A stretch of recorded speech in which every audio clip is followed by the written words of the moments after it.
Part 1, Part 2, Part 3, and Part 4. Now look at Part 1.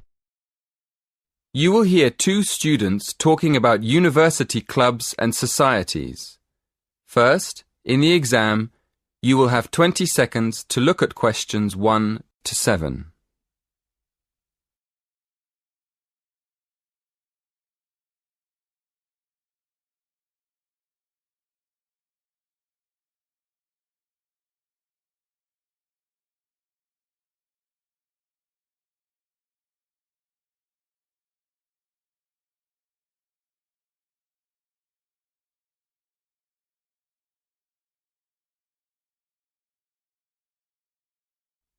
Listen carefully and answer questions 1 to 7.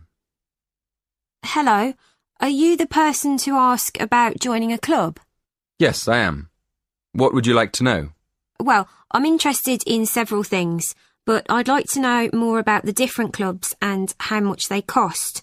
I'm looking for a small club that's not too expensive. OK. Have a look at this table. You can see the names of the clubs, the fees, and the number of members. I'm afraid they aren't in any order. If you look at the top of the list, the first club is table tennis. That's one of our new clubs. Oh, right. So the table tennis club costs £20. That's quite expensive. Yes, it is a bit expensive. The cross-country cycling club is cheaper, though. Membership fees are only £15, but on the other hand, it's got 100 members.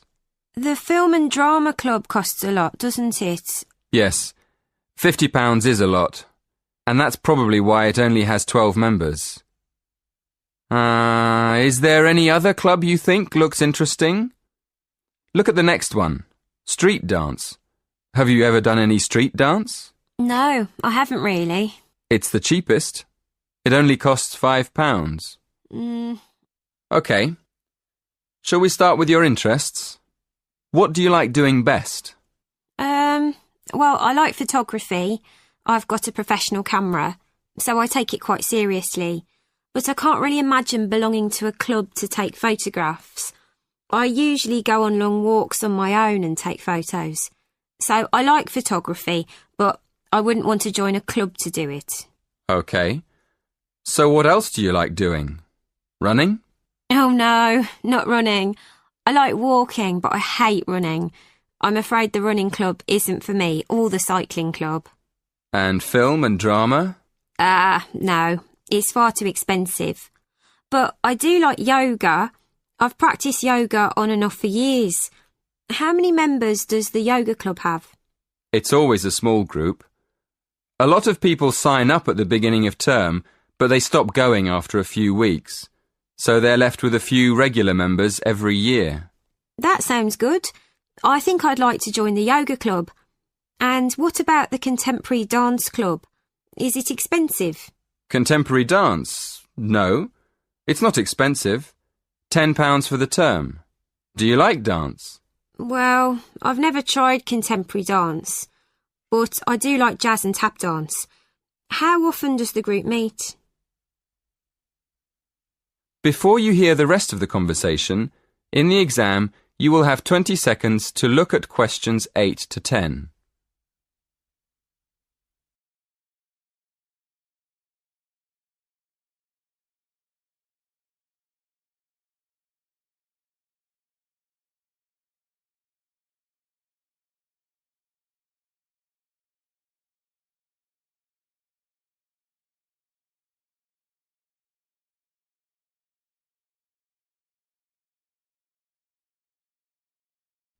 Listen and answer questions 8 to 10. So, can I have your full name, please? Victoria Mandeville. Mandavil? No. Mandeville. L-E. Thank you. And how old are you? 19. And your address? 57, Berry Gardens, Atherton Park, Manchester, M46. How do you spell Berry? B-E-R-R-Y? No, it's B-U-R-Y. Right. B-U-R-Y. And do you have a contact number? Yes, my mobile is 07942 573 279. 07942 573 279. Yes, that's right. Is that all? One more thing. Do you have an email address?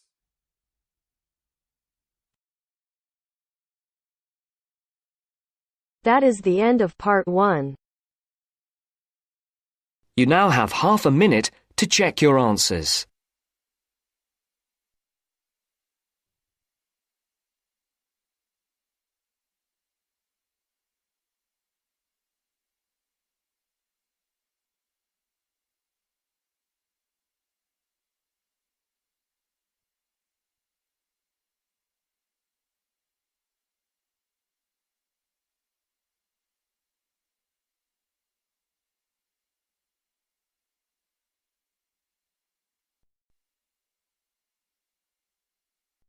Now turns to part 2.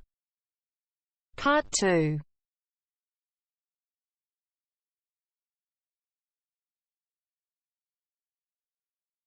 You will hear a speech given to new employees at a museum. You have 30 seconds to look at questions 11 to 13.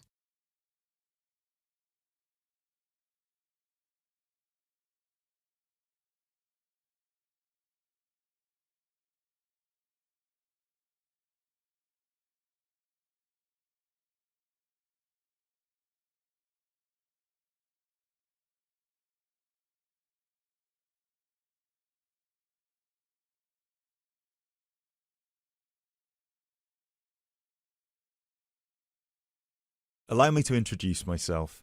My name is Peter Myers, and on behalf of everybody here at Stevensbridge Dungeons, I would like to welcome you all to our entertainment team.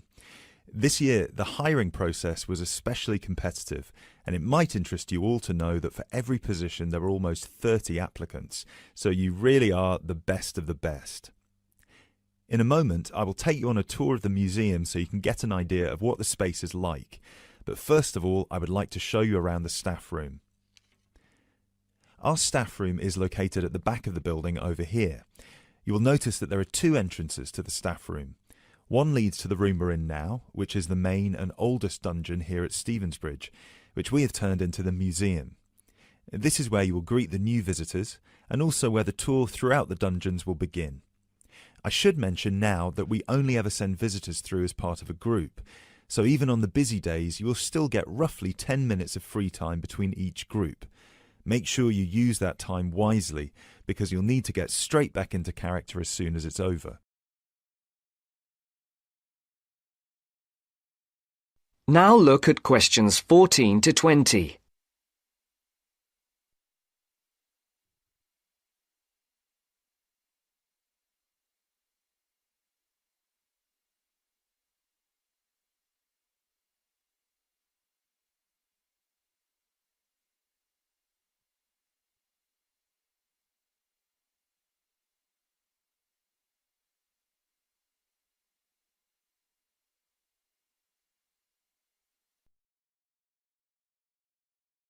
Right, follow me and I'll show you the layout of the museum. From the museum, we can pass through this door near the interactive display into the staff room. From here you can see the steps at the far side in the opposite corner that lead outside into Berwick Street. When you arrive for a shift, it will be much easier for you all to come in the Berwick Street entrance directly down the steps to the staff room. If you come in through the main visitor entrance, it will take you longer to get past security.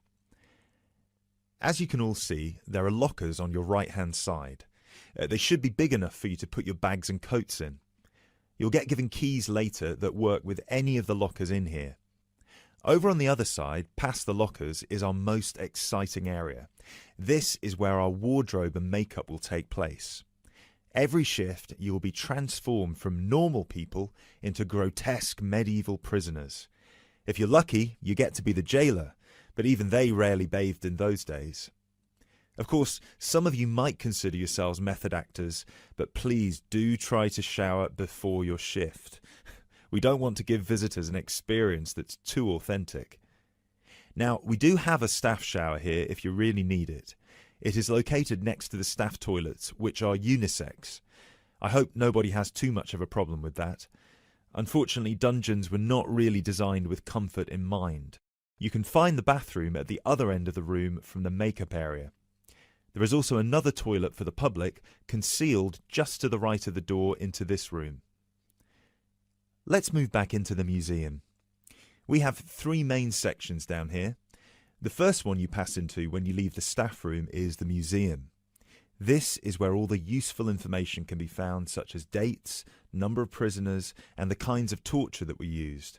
I know it's a lot of information to take in on your first day, but try to learn as much of it as you can. Even though you'll mostly be in character, visitors might want to ask you some questions, and it would be great if you could tell them more about the dungeons. I think it would be more interesting if visitors could learn directly from you rather than having to read about it.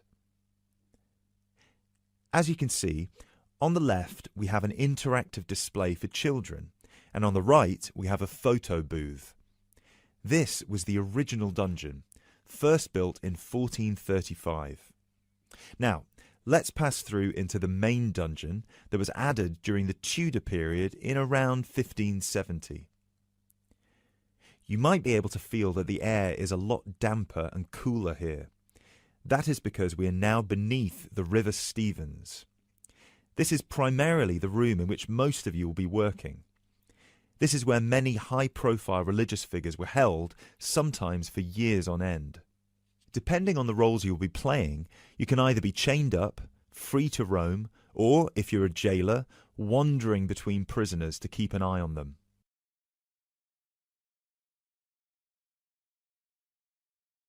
Now we will pass into our third and final section, the prison cells. Over here, you can see there are some wooden stocks and a fake gibbet. Don't worry, I can see a couple of you looking concerned. You don't need to reenact any of the torture scenes for visitors. One person each shift will play the jailer in here, where you will give a speech to the group about some of the more notable prisoners to stay here in the past. This is usually the end of the tour, but some visitors will certainly want to ask you more questions at this point, so please try your best to make yourselves available. Help them by answering any questions they have. Also, feel free to guide the visitors through the museum if you see that they're going the wrong way. This concludes our introduction to your new workplace. If you'll please follow me, I will get you all issued with your keys and some information about the dungeons that you can take home with you to study. I will also introduce you to your shift supervisor, Alice Stiles, and you can ask her any questions you may have about your roles.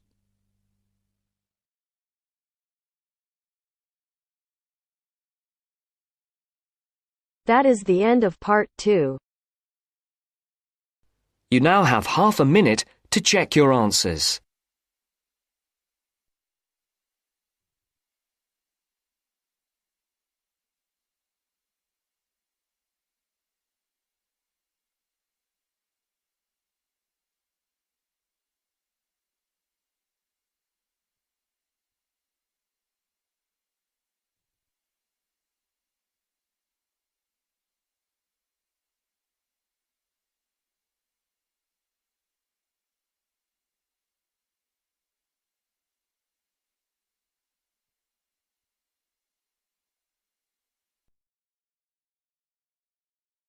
Now turns to part 3. Part 3. First, you have some time to look at questions 21 to 26.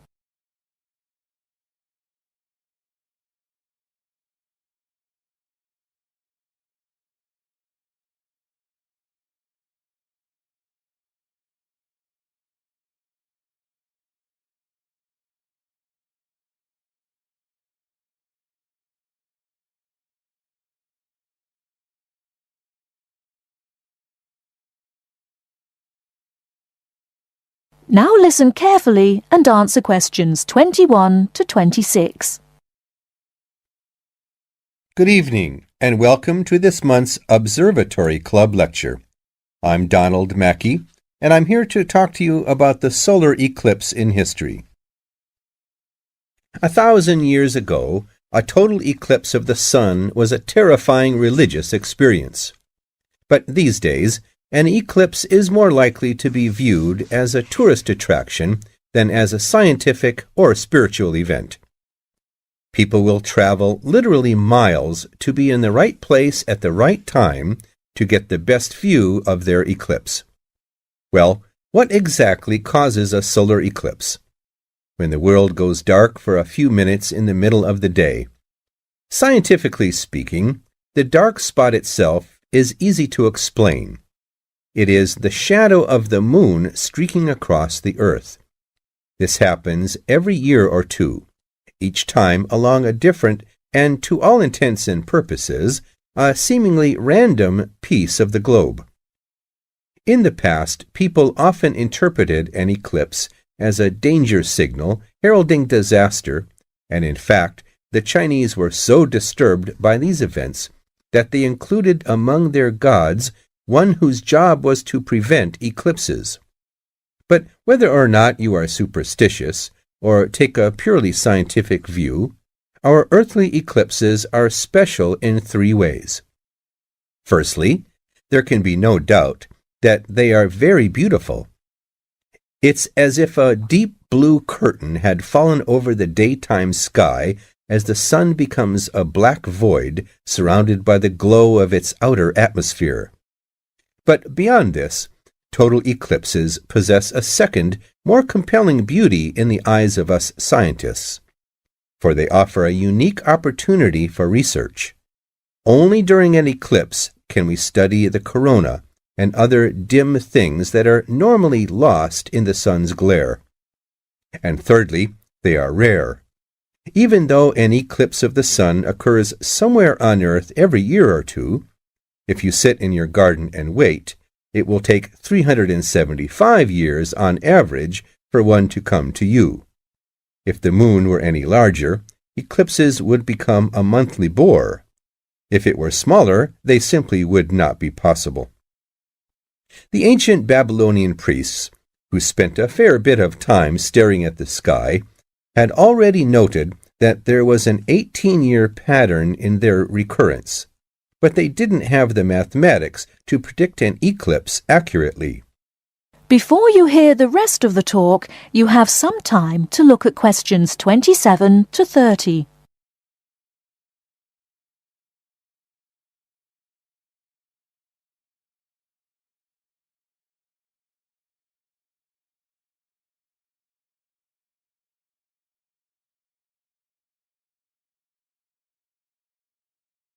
Now listen and answer questions 27 to 30. It was Edmund Halley, the English astronomer, who knew his maths well enough to predict the return of the comet, which incidentally bears his name, and in 1715 he became the first person to make an accurate eclipse prediction. This brought eclipses firmly into the scientific domain, and they have since allowed a number of important scientific discoveries to be made. For instance, in the eclipse of 1868, two scientists, Janssen and Lockyer, were observing the sun's atmosphere, and it was these observations that ultimately led to the discovery of a new element. They named the element helium after the Greek god of the sun. This was a major find because helium turned out to be the most common element in the universe after hydrogen. Another great triumph involved mercury. I'll just put that up on the board for you now. See, there's Mercury, the planet closest to the sun. Then there's Venus, Earth, etc. For centuries, scientists had been unable to understand why Mercury appeared to rotate faster than it should. Some astronomers suggested that there might be an undiscovered planet causing this unusual orbit, and even gave it the name Vulcan. During the eclipse of 1878, an American astronomer, James Watson, thought he had spotted this so-called lost planet. But alas for him, he was later obliged to admit that he had been wrong about Vulcan and withdrew his claim. Then Albert Einstein came on the scene. Einstein suggested that rather than being wrong about the number of planets, astronomers were actually wrong about gravity. Einstein's theory of relativity, for which he is so famous, disagreed with Newton's law of gravity in just the right way to explain Mercury's odd orbit. He also realized that a definitive test would be possible during the total eclipse of 1919, and this is indeed when his theory was finally proved correct. So there you have several examples of how eclipses have helped to increase our understanding of the universe. And now let's move on to social.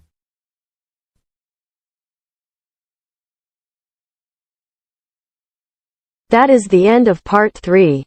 You now have half a minute to check your answers.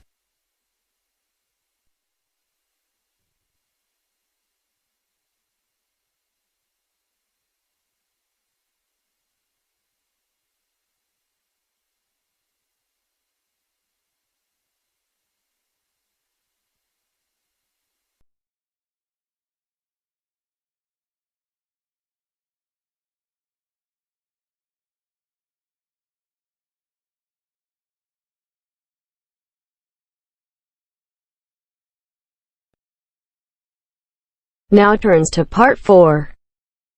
Part 4.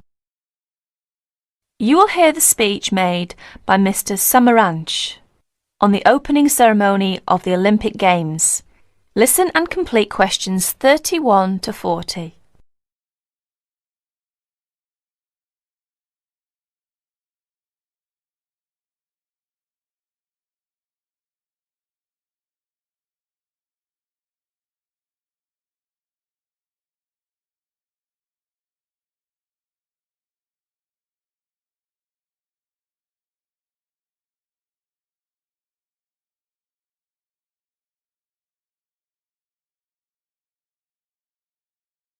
Here is the President of the International Committee, Mr. Samaranch's speech at the opening ceremony of the 26 Olympic Games. I'll read it for you.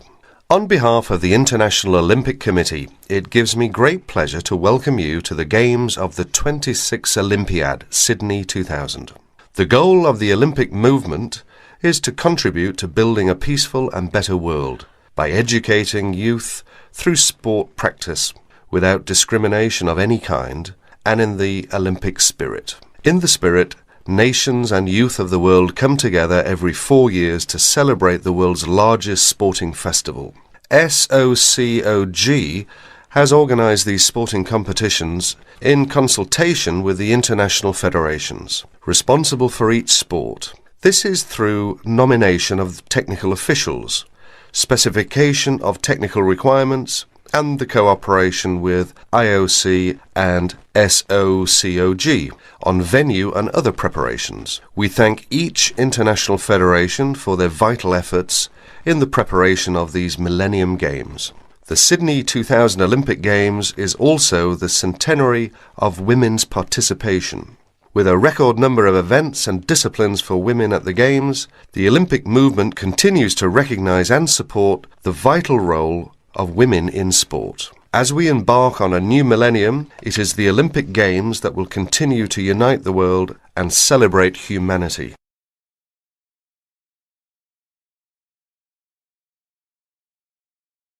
That is the end of part 4.